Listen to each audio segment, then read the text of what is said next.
Man, this was a rough one.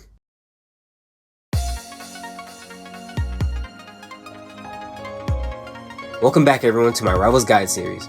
Today, we'll be discussing a strategist you all know, love, and hate.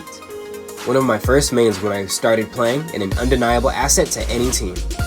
Our rival of today will be none other than Sue Richards, better known as Invisible Woman.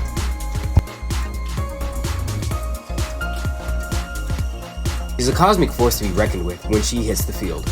Sue makes the most of her abilities by defending her allies from damage and displacing enemies. She can disappear at a moment's notice and reposition herself to safety, keeping her in the fight even longer than other strategists. Let's dive a little deeper into how fantastic Sue can be. This projectile passes through all players and returns back to you, allowing for multiple interactions with proper positioning. Keeping a mid to long range space between you and your target will keep you out of danger as you tag whoever you need to with your orbs.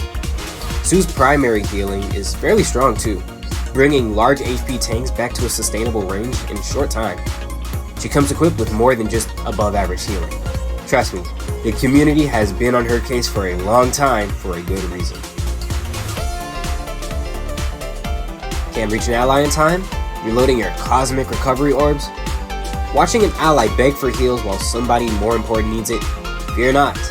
Throw up a shield beside an ally and passively heal them while blocking incoming damage. The range is very tight, and you will need to relocate the shield to a moving target if they haven't noticed it's been placed. Good for additional heals and protection for those in critical need.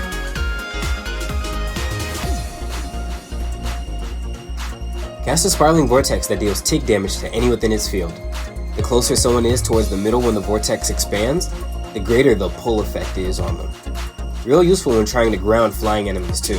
Hell, throw this out while the opposing team is grouped together and build up some ult charge.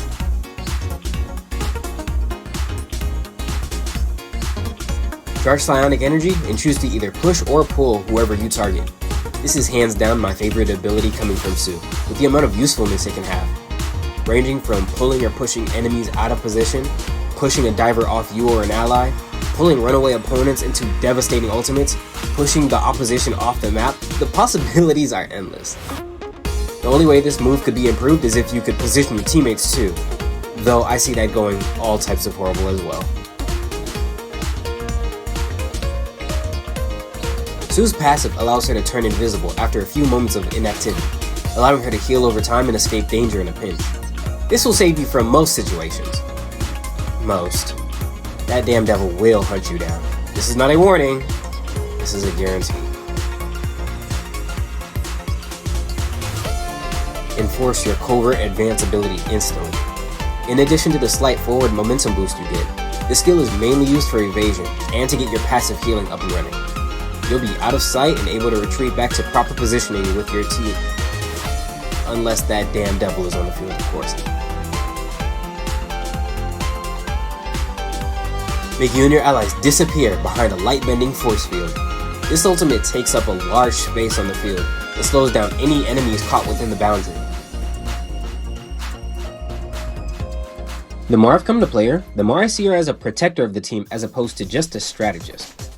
She shields those close to death and pushes those close to killing her allies, turning everyone on the team into, for lack of a better analogy, the kid she keeps watch over. There's no other strategist that has me scanning the field to make sure everyone isn't in critical health the way I do when Invis is on my screen. It's because of that maternal guardian aspect, I feel that players make it their sole business to handle her as soon as they see her. She's been nerfed so many times that the problems have fluctuated. I'm not even going to complain about wishing I could fend off divers easier. That's an over-discussed issue in the community.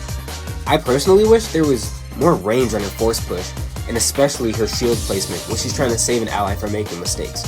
Sure, they got themselves in those lethal positions, but I've thrown up that barrier on a full health target more than one actively dying more times than I can count.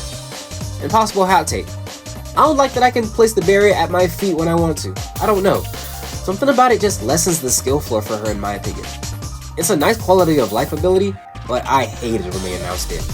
Might just be me though.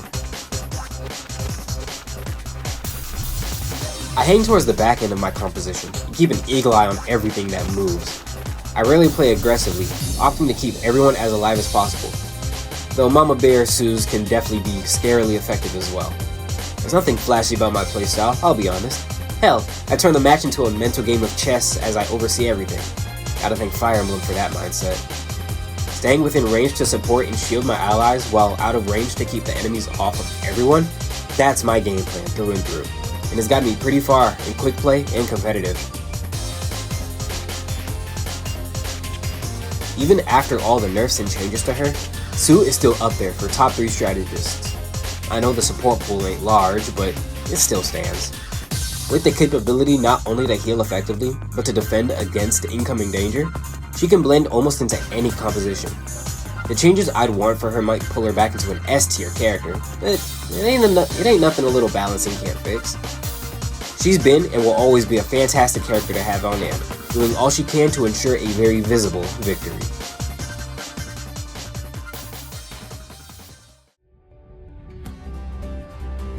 If you made it to the end, thank you for watching my comprehensive and personal guide on Invisible Woman. Like I said earlier, all playstyle and personal thoughts on the character are my opinion, and may be subject to change as the game develops. If you have your own tips or thoughts on Sue, share them in the comments. Stay positive and keep playing, y'all. Don't mess with the amazing